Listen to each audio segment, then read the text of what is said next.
Não existe certo ou errado em liderança. Existem várias formas de liderança. Mas para cada tipo de público, de momento, de timing e de agilidade necessária, há um tipo de liderança. E nesse caso, acho que a escolha da liderança foi equivocada. Quanto mais metáforas e analogias você usa, mais significa que são pessoas que não sabem direito o que estão falando para pessoas que não sabem direito o que estão ouvindo. O que não era o caso lá. Por mais que vocês estivessem um pouco inseguros quanto ao produto, vocês estavam falando com profissionais do ramo. Se eu usar a experiência de um profissional mais velho, que sou eu, para você, eu diria o seguinte: eu paguei um preço alto na minha vida profissional por achar que estava fazendo humor e todas as outras pessoas ao meu redor acharem que eu estava fazendo ironia. Então, isso é uma coisa que você tem que aprender a lidar com isso e usá-la em momentos mais de descontração do que de estresse, porque no momento de estresse as pessoas se sentem atingidas. Apenas isso. Não mude o seu humor, tá? Mas cuidado. Entendi. Obrigado. Eu sei o quanto você pagou caro por isso. Interessante que esse grupo perdeu a prova de Boston e, por outro lado, lá recebeu a nominação para o Guinness Book, o livro dos records, com um relatório de 200 erros. E agora marca mais um tento, indo novamente para o livro dos records com um brainstorm de 14 horas. Nós costumamos dizer, de maneira às vezes até, vamos dizer assim, um pouco bem-humorada, que brainstorming é como um motel. Se em 2 horas você não resolve, pode ir embora para casa. Pode ir embora para casa, não resolve mais. Para nós foi com muito espanto observarmos que havia um touro mecânico na garagem e havia chapéu de cowboy sendo distribuído junto com a Activia, porque nos pareceu, a princípio, uma coisa extremamente inadequada. Para ir a 25 de março e comprar 500 chapéus de cowboy, literalmente você deve ter sentido, por falar em touro, que a vaca estava indo pro brejo. Eu acho, Roberto, e aí é uma coisa que eu gostaria de deixar para o Fábio, é o seguinte, Fábio, tão importante quanto ter ideias ou opiniões é a coragem de defendê-las. Quem tiver segurança tem a obrigação de colocar essa segurança. O que está me preocupando no que o Fernando está dizendo, Fernando, muitas vezes a gente julga que as outras pessoas nos estão isolando porque nós somos bons demais como competidores e, na verdade, o que está acontecendo às vezes é um fato inverso. Nós é que estamos nos isolando com a presunção do isolamento vindo do lado de lá. Eu acho que, se a gente olhar o filme, é o Fernando. Se a gente olhar a foto, é o Eduardo. E você quer olhar o filme ou a foto? Eu sempre olho o filme. Uma demonstração inequívoca, Roberto, de que a preocupação era mais com a forma e com o conteúdo. Porque você, Renato, apresentar para pessoas que já trabalham com a Sky há muito tempo. A Sky é a mesma coisa que chegar em casa à noite hoje e me apresentar para minha esposa. Ela vai achar que eu fiquei louco. Interessante como a gente comete muito esses equívocos, Roberto, que é assim, quando alguém nos critica de que nós somos duros, a gente fica muito mole. Quando alguém nos critica... Nós somos mole, a gente fica muito duro. Exatamente. Assim, é muito difícil chegar ao balanço. Você se influenciou dando mais atenção ao Paulo, talvez, do que devia, porque foi criticada e se autocriticou por não ouvir. E esta tua decisão de ouvir em demasia o Paulo e aceitar em demasia o que foi dito por ele e pelos outros, talvez tenha feito com que você tenha perdido o controle um pouco. Isso é muito perigoso. Muito grave, né? Uma empresa que define o que vai fazer ou que decide voar sem saber para onde, derruba o avião. Então, é por isso que estamos aqui. Eu acho até que... Você considera que fazer algo que está ao arrepio da lei é apenas um risco? Nós não tínhamos alternativa. O que você chama de não ter alternativa? Uma alternativa é não fazer. Não fazer. Entre fazer algo que é ilegal ou não fazer, você opta por fazer algo ilegal? Uma coisa importante, Magali, é que cérebro é como funcionário rebelde. Trabalha pior sob pressão. Quando entra em algum exercício como esse, dar ao cérebro, como a gente dá a um funcionário mais rebelde, mais desobediente, a possibilidade dele fluir e mais tranquilo. Se você pressioná-lo, ele trabalha muito pior. Faltou a vocês um pouco de autocontrole, no sentido de entender de que aquela pressão que vocês mesmos se impuseram, não só ao tempo, mas a própria autopressão, fez com que o cérebro deixasse funcionar. Ele larga o lápis, o cérebro larga o lápis e não pensa mais. A coisa que mais induz ao erro é a sensação de não posso errar. Uma coisa para vocês. Depois de vocês terem dito que as pessoas que eram personas não gratas do grupo já haviam saído, eu entendo que vocês estejam muito mais irmanados e muito mais integrados. Agora, momentos na vida, e aqui a gente procura espelhar isso, faz com que você tenha que demitir seu próprio irmão. Esta é a verdade do mundo dos negócios. Vocês, neste anúncio que escolheram, uma vez que foram apresentadas a você duas opções, né, vocês deram para o pessoal de criação o objetivo de explorar a chamada liberdade, né? E o interessante é que o deficiente físico, ele, em relação à liberdade, é o que ele quer, mas a solidão é o que ele teme. E vocês, nesta forma de abordagem, na nossa opinião e na opinião, inclusive, do cliente, ao abordarem a liberdade, expressaram a solidão. Sabe o que falta a vocês? Está faltando, no fundo, coragem de dizer o que realmente pensam, seja porque querem dar um ar de bom mocismo que não se coaduna com uma decisão tão séria como nós temos que ter hoje. Vamos ou tentar definir melhor, usar as palavras corretas, ou no mínimo dizer assim, gente, eu na verdade estou louco para dizer que ela é uma praga, uma mulher infernal, que me enche o saco de noite, mas eu acho deselegante falar isso aqui. Ponto, faça isso, mas que não dá. E como é que nós vamos julgar se todo mundo é bom, todo mundo é inteligente, todo mundo é legal, teimosia é uma qualidade, nós vamos ficar aqui até amanhã cedo. Dizer que se vender é uma arte, comprar é uma arte em dobro. Vender é persuasão, mas comprar é persuasão aliada a persistência, ousadia, determinação. Eu acho que faltou a vocês determinação de chegar ao máximo. Vocês esqueceram de que vocês não tinham que comprar bem, vocês tinham que comprar ótimo, porque tinha alguém também tentando comprar bem. Meu maior defeito foi julgar as outras pessoas da forma como eu via a vida. Isso fez com que eu não tivesse a capacidade de empatia, de me botar no sapato do outro para pensar como outro. Isso deu a mim uma visão ensimesmada da vida e prejudicou muitos relacionamentos. Problemas de relacionamento sérios. Basicamente foi isso. E o pato é, no fundo, um símbolo de como vocês foram nessa prova. Ele é um animal que nada, que voa, que anda e não faz nada direito. Isso é o que vocês fizeram. Divulgar o evento, ou divulgar o evento de uma forma que eu, lendo esse folheto, pergunto onde sai o féretro. Porque isso é um folheto com uma tarja preta, vocês de preto, todos de preto, e todos os banners da cidade de preto. Então, eu entendo que nós estamos... Então o prêmio poderia ser um caixão. Um caixão, exatamente, um local no cemitério da cidade, porque qual é a lógica de teoricamente, um projeto tão lúdico como este, se transformar de repente nessa coisa fúnebre que vocês transformaram esse evento? Que o que faltou não foi esta ou aquela ideia, faltou nexo em 100% do que vocês fizeram. De oferecer para alguém na própria cidade dormir o fim de semana num hotel da cidade. É a mesma coisa que você oferecer para um casal uma noite num hotel para um casal que está comemorando bodas de ouro. Ou seja, é de uma inutilidade absoluta. Vocês acabam de comentar coisas que... Vocês deveriam ter feito. Mereceria demissão por justa causa coletiva, ou seja, normalmente a gente fica indignado quando a gente chega a uma conclusão do que deveria ter feito e não fez. E nesse grupo há uma aceitação tácita, implícita. Não, realmente. Vocês tinham que estar indignados todos de falar assim, como eu fui um imbecil de fazer isto. Por que eu estou dizendo isso? Eu não sinto ênfase nem no erro aceito. A verdade é, vocês cometeram uma sucessão de equívocos, né, que juntos deram a sensação de que era um cego guiado por um cachorro louco. Essa foi a sensação que a gente, olhando de fora, teve.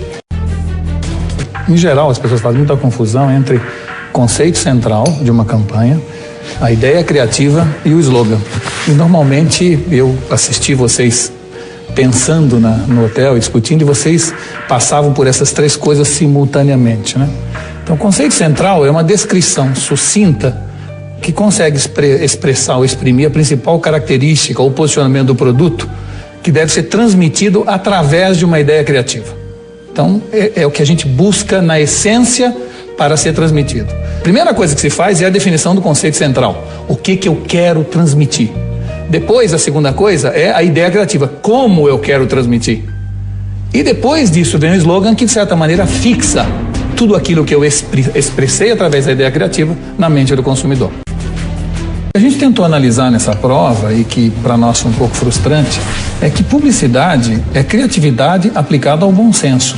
Então, o que a gente estava querendo ver de vocês era um pouco de criatividade e um pouco de bom senso. Nós não vimos nenhum nem outro. Eu não posso entender uma pessoa que nas reuniões anteriores, nas duas reuniões anteriores, foi chamado de o moita e o sombra, exatamente por essa, vamos dizer assim, por esse esconder-se sempre. É capaz de, na hora em que é líder, fazer uma reunião e nem apresentar o grupo ou se apresentar, se transformar num tripé segurando os materiais apenas. Eu acho que vocês foram amigavelmente para a derrota e de mão dadas para o enterro, mas numa boa, assim, sabe? Alegres, unidos. E não pensaram que tinha do outro lado o inimigo. Foi uma coisa assim que deu para sentir. Vocês estavam irmanados, indo para a derrota celeremente, mas com uma sensação de dever cumprido. Eu acho impossível alguém achar que cumprir a obrigação é o que cabia a vocês. Todos nós estamos sabendo que isso aqui se trata de uma competição, onde superar o que foi pedido é obrigação de cada um. Quando você contrata alguém, você contrata baseado na excelência e não no cumprimento da obrigação. Quer dizer, existe hoje duas grandes escolas de administração.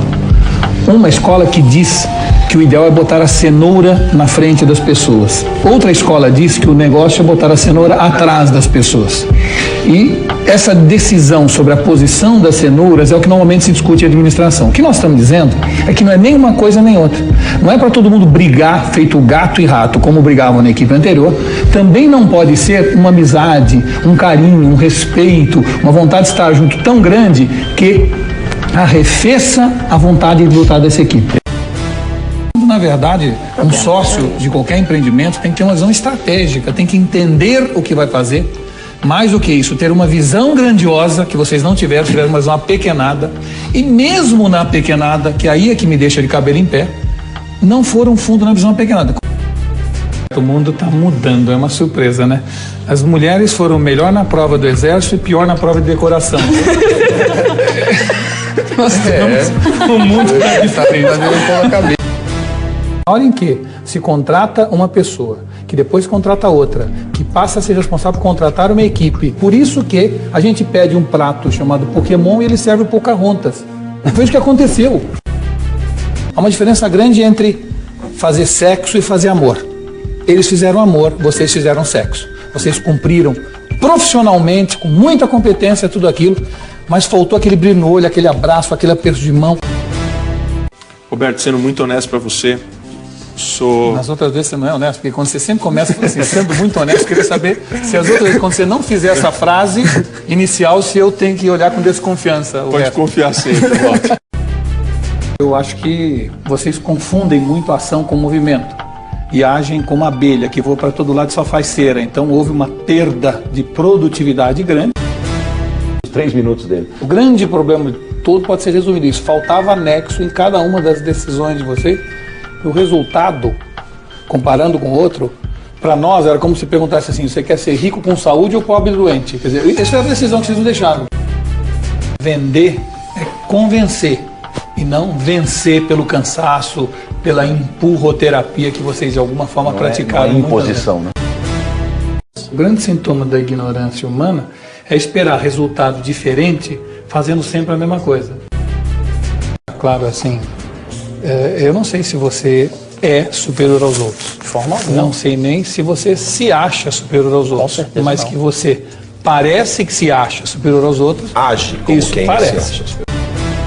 O conceito deles foi: você conectado pode mudar o mundo. O conceito de vocês era: vivo para o futuro. Nem conexão, nem rede. Protesto com máscara de gás e eu queria saber se aquilo era para proteger os peixes, porque vocês abraçavam uma vara de pesca, aquilo não era uma árvore. O que vocês estavam querendo defender? O que é aquilo, né? Um graveto. Ou um taco de bilhar, mas a árvore não era. Então o que era aquilo? Foi patético assistir.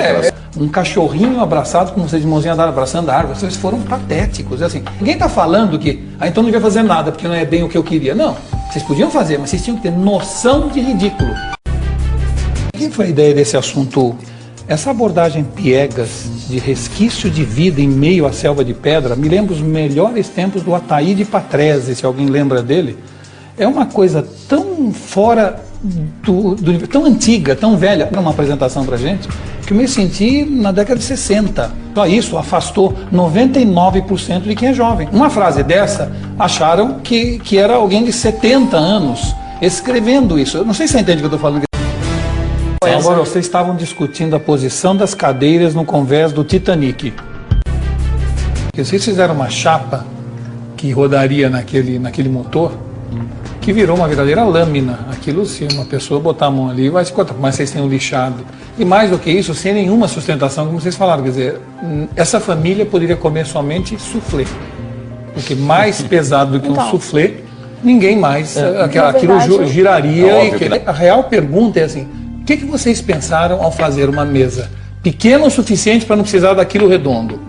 Aquilo redondo, fino o suficiente para não sustentar. E depois, além disso, numa velocidade tão estonteante que a pessoa acabava vomitando em cima da mesa e vê aquele negócio girando. Então, vocês começaram a apresentar, ela inclusive deu assim, primeiro, isto seria assim, mas depois não foi. Isto deveria acender, mas também não acende. A pergunta é... Acendeu quando eu chacoalhei bastante. E quase toma um choque 220. Vocês foram falando, mostrando, abaixa, sobe, levanta, a lâmpada não funciona, isso gira, mas não devia girar tão rápido. Vocês foram dando uma sensação para nós que, na verdade, nós chegamos 2 dias antes. No fundo era isso, vocês ainda estavam no meio do processo. Mas você sabe, Rodrigo, que quando o martelo é a única ferramenta que a gente tende a ver todos os desafios como prego. E você tem essa tendência, você tem demonstrado essa tendência de ser muito ligado ao mundo digital. O que é bom, não pense que eu estou falando que é ruim, é bom. Só que quando, às vezes, a nossa maior qualidade vira o nosso maior defeito. O que mais me preocupa nisso tudo é que as gerações atuais estão um pouco ansiosas para serem criativas e esquecendo da pertinência. A pertinência antecede a criatividade. Ou seja, você pode voar tão alto quanto você queira, só tem que saber para onde você vai. Liderança passa, Evandro, por um negócio chamado energia. Energia, quando você gera calor, às vezes você gera luz, às vezes você gera incêndio. Então, a harmonia até um determinado ponto é bom, mas quando um erro ocorre, apontar o erro e se exasperar com o erro é fundamental. Desde que depois, eu concordo com você imediatamente fale, agora é na hora para discutir, depois eu mato alguém, mas agora vamos em frente. Se não fizer isso, a sensação que dá é de que aquilo é um erro menor. E aquele erro menor, não é tão importante, aquele erro menor vai se somando a outros erros menores e você chega à derrota. Realmente foi uma prova, como o Roberto gosta de falar, pífia, e uma prova onde vocês demonstraram que ou fazem uma coisa ou fazem outra, e se desse 2 tartarugas para vocês tomarem conta, uma das 2 fugia. Concordância é um dos grandes riscos de gestão empresarial. No fundo, vocês podem estar ambos abraçados ao caminho do inferno, que é essa sala de reunião. Mais uma vez, a síndrome do papel em branco. Você dá liberdade total e as pessoas diminuem a sua capacidade ao invés de ampliá-la.